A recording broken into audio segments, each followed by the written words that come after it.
Acordo de Mar-a-Lago, o plano secreto do Trump para dominar a economia mundial, é sobre isso que a gente vai falar no vídeo de hoje. Fala pessoal, quem tá falando é Pedro Guedes, seguidor do canal, e muito provavelmente você nunca ouviu falar do Acordo de Mar-a-Lago, então senta que é um assunto muito importante que você precisa entender o que é que tá acontecendo na economia global. Dólar caindo, treta com a China, tarifa do Trump, Brasil no meio do tiroteio, Warren Buffett comprando empresa de alimento. Tudo isso conectado e sim, isso impacta diretamente o jeito que você deveria estar investindo hoje e é o que eu vou te mostrar a partir de agora. Então vamos começar com o Trump e o Acordo de Mar-a-Lago. Primeiro, Mar-a-Lago não é só o nome do resort de Donald Trump. É onde ele recebe empresários, líderes globais, faz acordos geoeconômicos e onde ele elabora planos econômicos dignos de roteiro de séries de geopolítica. E o plano é basicamente esse. Olha, eu sou os Estados Unidos, te dou toda a segurança militar que você precisar e acesso ao meu mercado consumidor, que é um dos maiores do mundo. Em troca, você vai comprar os meus títulos de dívidas aqui com vencimentos absurdos de 50 a 100 anos e vai deixar meu dólar desvalorizar em paz. E aí você pode estar se perguntando, mas Pedro, eu não entendi muito bem o que isso quer dizer. Basicamente o que ele está dizendo é, pessoal, eu deixo vocês venderem seus produtos aqui nos Estados Unidos, roupa, alimento, carro, sem nenhum problema e eu ainda vou te dar um apoio moral se alguém quiser entrar em conflito com você, querer algum problema, pô, pode deixar aqui, ó, a gente garante sua segurança. E até aqui parecia um baita negócio, quem não ia querer um acordo desse, né? Só que nem tudo na vida são flores e você deve ter ouvido que tudo na vida tem um preço. E o preço aqui é bem alto. E em troca, o que vocês vão ter que fazer é comprar minha dívida. Basicamente, os Estados Unidos vai estar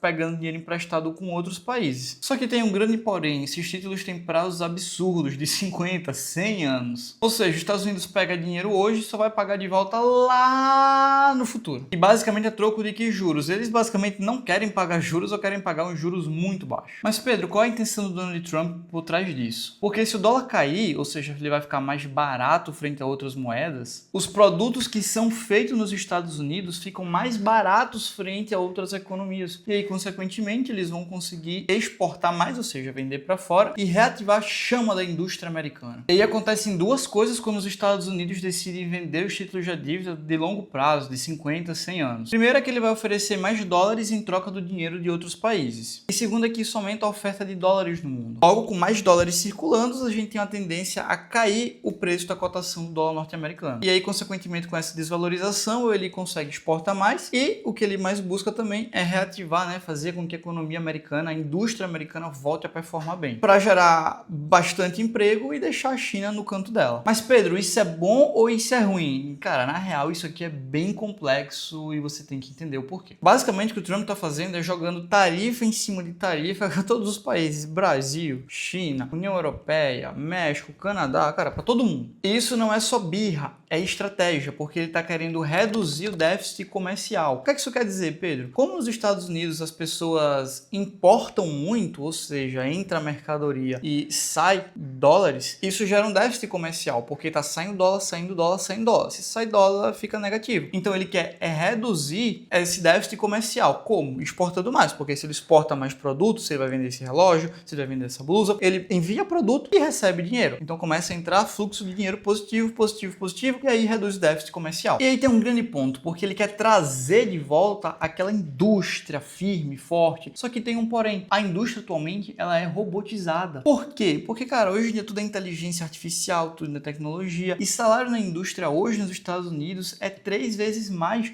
do que a média dos outros países. Fora que tem outro ponto, querer se reindustrializar sem inflação, cara, é difícil. Não é fácil, não. O grande ponto que a gente já conhece é que tarifa funciona? Não, tarifa não funciona, nem nunca funcionou. Porque lá desde os anos 30 a gente já viu isso acontecer em diversos países e afundou muitas economias. E agora o que está acontecendo com o dólar? Porque basicamente em 2025 ele já chegou a cair mais de 9% e agora está beirando ali os seus 5% de queda. Quem se beneficia é basicamente o Brasil, né? Que é quase uma mãe. Beneficia com juros altos, beneficia com commodities. Ah, então os Estados Unidos está em guerra com outras economias. O Brasil fica lá de boa, na paz, na tranquilidade. Aí tem China querendo fazer acordo comercial. Vai fechar com quem? Com o Brasil. Então, cara, o Brasil é aquele país super mediador, tranquilo, país bem diplomático, essa é a palavra. E aí, como parece que os sinais do Donald Trump em relação à desvalorização do dólar já são bem claros, o que acontece é que as exportações americanas aumentam e os produtos ficam mais baratos no restante do mundo. E aí o investidor estrangeiro começa a fugir do dólar e ir para outras economias. Não à toa que a gente está tendo um fluxo maior de investidor estrangeiro aqui no Brasil e, consequentemente, a nossa bolsa aqui está subindo bem, está performando bem,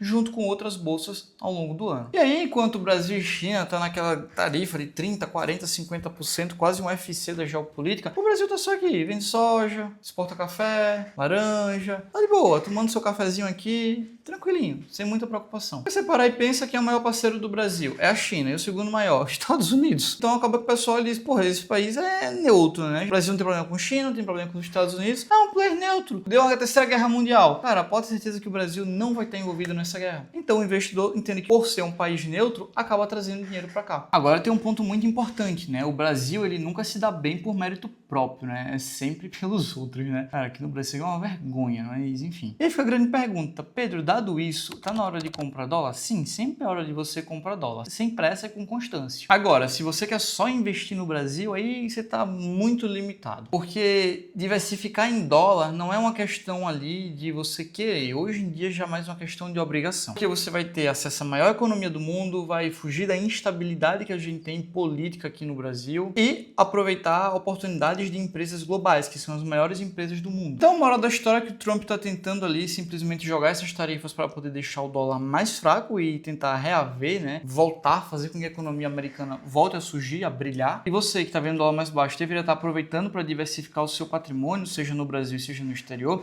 E se você não sabe como, é exatamente isso que eu te ensino dentro do IZT, que é meu curso de investimentos, onde eu te tiro do zero, te ensino a organizar suas finanças e multiplicar o seu patrimônio investindo tanto aqui no Brasil quanto no exterior, isso em 8 semanas. Se você não aprender, eu garanto que te devolvo 100% do patrimônio se você cumprir tudo que está dentro do curso. E aí a gente está vendo que nesse ano a Bolsa Americana está caindo bastante. Eu queria deixar dois gráficos aqui para você. O primeiro é esse aqui, que mostra que em 2024, as 500 maiores empresas dos Estados Unidos, o S&P 500, bateu 57 máximas históricas. Então, assim, durante mercados de altas frequentes, como por exemplo em 2024, muitos assumem que a tolerância ao risco é maior do que realmente é. E essa frase aqui para mim é fenomenal. Você pode tolerar qualquer nível de risco quando o risco se parece ausente. Então, até ano passado, todo mundo era investidor dolarizado, queria comprar dólar, aguentava risco, bater no máximo atrás de máximo era bom. Agora, quando o negócio começa a cair, você parece que percebe que você não tinha perfil. Você apenas estava tentando surfar uma tendência de alta e não deu muito certo. E isso você pode ver pegando as 7 magníficas, como por exemplo Facebook, Microsoft, Amazon, Apple, Nvidia, Google e Tesla. A gente tem ali uma queda de 1% em Facebook, Microsoft 10, Amazon 12, Apple 13, Nvidia 18, Google 18 e Tesla 35. Se a gente pega o S&P 500, está caindo ali aos 5% dentro do período. E se a gente pega o S&P 500 dando pesos iguais e menos 1%. Então note que basicamente muito do que está deixando o S&P 500 negativo são as maiores empresas dos Estados Unidos, essas 7 maiores, que realmente têm um peso maior dentro da carteira. Agora, se você olhar um pouquinho para a história, você vai se surpreender. A história não se repete, mas ela rima. Olha só. Aqui eu peguei o retorno do S&P 500 após a all-time high, que é a máxima histórica. Então ele teve a máxima histórica em fevereiro desse ano e depois em março caiu mais de 5%. E aí é raro que as ações caiam tanto depois de uma alta em um único ano. Só que um ponto-chave para você entender aqui é que historicamente o S&P subiu 87% do tempo 3 meses depois e 100% do tempo de 6 a 12 meses depois. Agora, se a gente olhar uma semana depois que ele bateu a máxima histórica, deu, por via de regra nos últimos anos, 1% ali de alta. 2 semanas depois, 1%. Um mês depois, 2,6%. 2 meses depois, 3%. 3 meses depois, quase 7%. Agora, 6 meses depois,